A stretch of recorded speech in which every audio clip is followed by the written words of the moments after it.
राधे राधे दोस्तों। जय माँ लक्ष्मी की, माता लक्ष्मी की कृपा आप सब पर बनी रहे। तो आज हम इस वीडियो में बात करेंगे माता लक्ष्मी के व्रत के बारे में। तो चलिए वीडियो को स्टार्ट करते हैं। मार्गशीर्ष मास में 4 दिन लक्ष्मी प्राप्ति के लिए होते हैं। तो लक्ष्मी प्राप्ति वाले लोग इस पोस्ट को पूरा सुन लेना।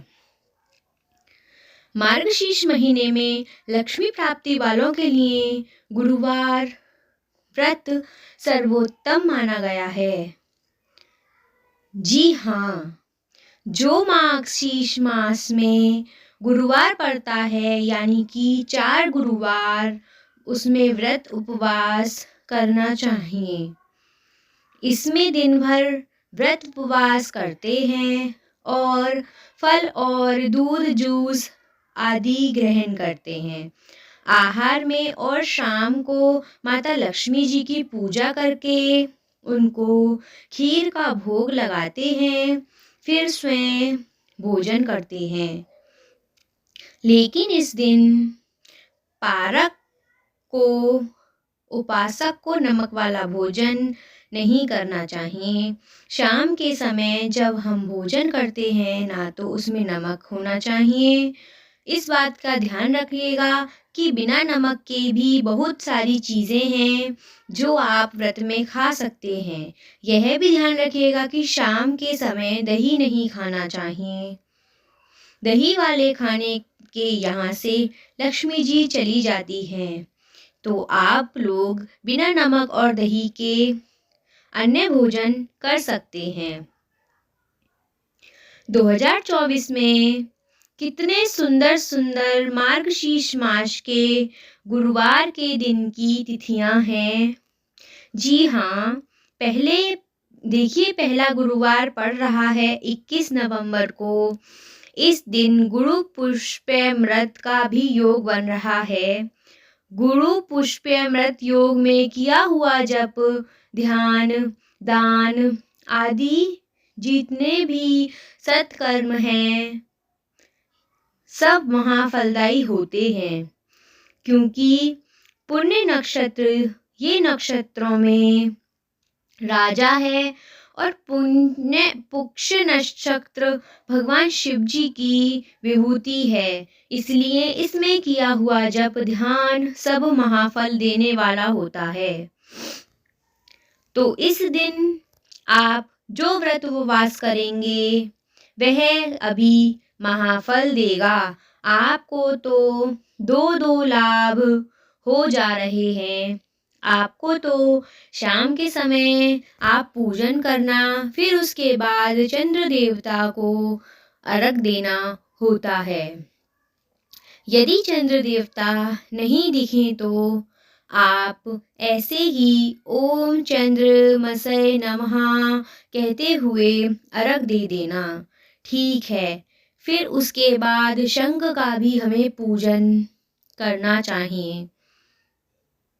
शंख का पूजन कैसे करें और माता लक्ष्मी जी का पूजन कैसे करें, मैं आखिर में आपको बता दूंगी। तो पहले आप ये गुरुवार कितने दिन हैं ये जान लेते हैं। दूसरा गुरुवार है 28 नवंबर को, जो इस दिन प्रदोष व्रत भी है। और देखिए, इस दिन आप व्रत उपवास करेंगे ना तो शाम को माता लक्ष्मी जी के पूजन के साथ साथ आप भगवान शिव जी का भी पूजन कर लेना। शिव जी पर आप अक्षत यानी खड़ा चावल, साबुत चावल आप चढ़ा देना।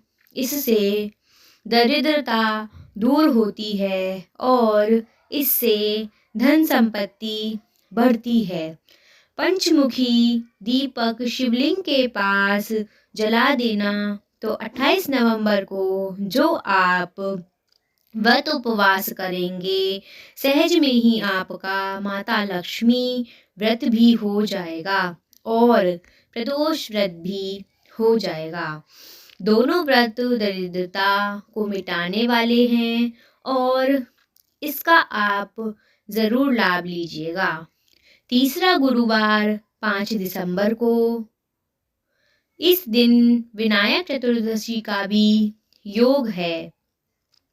बहुत ही सुंदर समन्वय हो रहा है।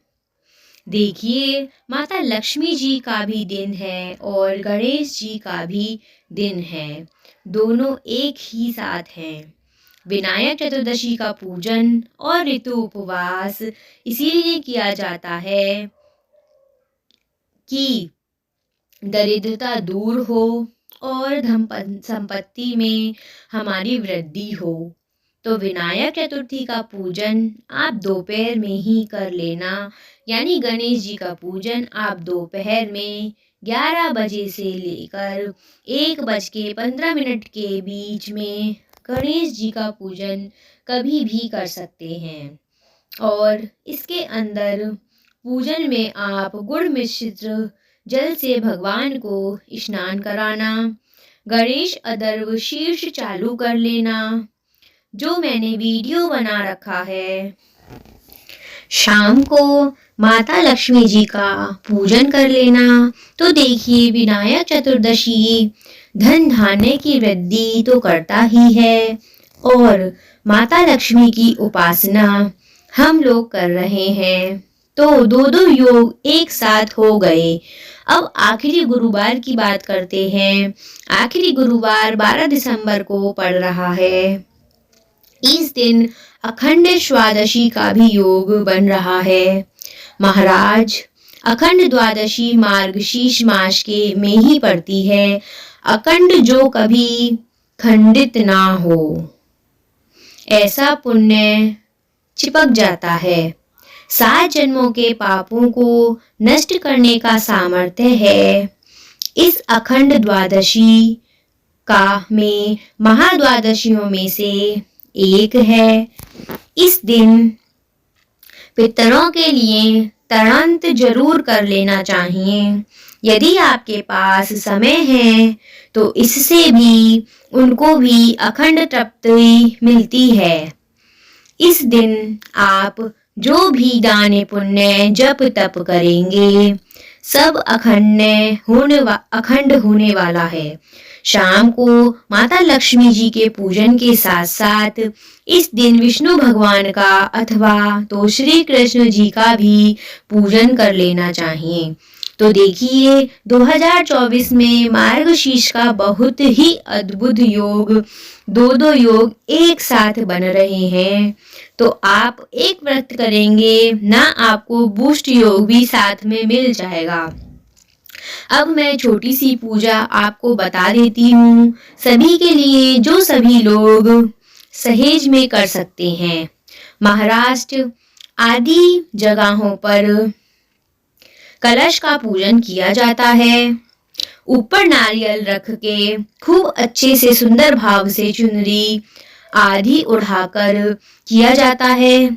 तो जो लोग इस प्रकार से पूजन पहले से करते आए हैं वे लोग करें। अब मान लीजिए किसी को नारियल नहीं रखना है, केवल फोटो हो आपके पास, तो मैं पंचोपचार ऐसे ही बता देती हूँ, आप लोग सहज में कर लीजिएगा। ध्यान से सुनिए। सबसे पहले आप ना गणेश जी को तिलक कर देना, उसके बाद कुमकुम या सिंदूर से फिर उसके बाद आप माता जी को तिलक लगा देना। लक्ष्मी माता का फोटो ना हो तो उसकी मैं बता दूं। फिर दूसरा उपचार आप पुष्प चढ़ा देना। पुष्प चढ़ाने के बाद पुष्प माला लाए हो तो आप वह भी चढ़ा देना। आप खुले फूल भी माता को समर्पित कर सकते हैं। तीसरा उपचार है आप धूप दीप दिखाना। धूप बत्ती अगरबत्ती नहीं जलाना, धूप बत्ती जला देना और वह दिखा देना माँ को, गणेश जी को। फिर चौथा उपचार है आप दीप दिखाना। आपको यहाँ पर घी का ही दिया जलाना चाहिए। यदि किसी के पास धन का अभाव हो अथवा तो प्योर घी नहीं हो किसी के पास, तो वे लोग तिल के तेल का भी दीपक जला सकते हैं। मार्केट में चरबी का घी बनता है, तो इसीलिए आप 100-200 रुपए का शुद्ध घी नहीं होता, तो इसीलिए आप तिल के तेल का दीपक जला लेना और माता को अर्पित कर देना। और 5वां उपचार है माँ को खीर का भोग लगाना। तो माता जी को खीर का भोग लगा देना, गणेश जी को भी खीर का भोग लगा देना, घंटी बजा देना, पास में जल रख देना। तो ये सहज पूजन है आपका। तो आप इस तरीके से अपनी पूजा को कर सकते हैं। इसके अंदर मुख्य व्रत का ही विधान है, तो आप लोग व्रत कर लेना। दिन भर में मैंने पंचोपचार वाला छोटा सा पूजन आप लोगों को बता दिया, ऐसे ही आप पूजन कर सकते हैं। अब देखिए, मान लीजिए कोई भी तिथि या फिर कोई भी त्योहार हो, पर्व हो आदि, आपको पूजन करने का समय भी नहीं हो, कम हो या समय ही ना हो, तो आप पूरा विधि विधान से नहीं पूजा जानते हैं, तो जो मैंने यह आपको 5 पंचोपचार बताए हैं, तो आप इस बात को ध्यान रखते हुए वीडियो अपनी पूजा को कर सकते हैं। पंचोपचार पूजन: पहले तिलक करें, दूसरा पुष्प चढ़ाएं, तीसरा धूप दिखाएं, चौथा दीपक दिखाएं और 5वां भोग लगाएं। ये मैं शास्त्रीय बता रहा हूँ, मैंने अपनी मन की बात नहीं है। इसको शास्त्रों में पंचोपचार पूजन कहा है। तो ऐसे आप पूजन कर लेना। इस उपचार से आप किसी भी देवी देवता का पूजन कर सकते हैं। ये बिल्कुल शास्त्र समस्त पूजन है। समझ गए आप लोग इतना? अब देखिए, जो लोग व्रत रखेंगे ना महालक्ष्मी व्रत, तो वे लोग जरूर महालक्ष्मी व्रत कथा का श्रवण जरूर कर लेना। और कथा सुनने के बाद शाम के समय हाथ में अक्षय पुष्प लेकर ये कथा का श्रवण करना चाहिए। फिर मैं आपको डेट बता दूंगी, जाते जाते स्क्रीनशॉट कर लेना। पहला गुरुवार 21 नवंबर को पड़ रहा है, दूसरा गुरुवार 28 नवंबर को पड़ रहा है, तीसरा गुरुवार 5 दिसंबर को पड़ रहा है और चौथा गुरुवार 12 दिसंबर को पड़ रहा है। वीडियो सबको शेयर कर देना। बहुत ही डिटेल वीडियो मैंने बनाया है आप सबके लिए। ऐसा वीडियो आपको कहीं भी देखने के लिए नहीं मिलेगा।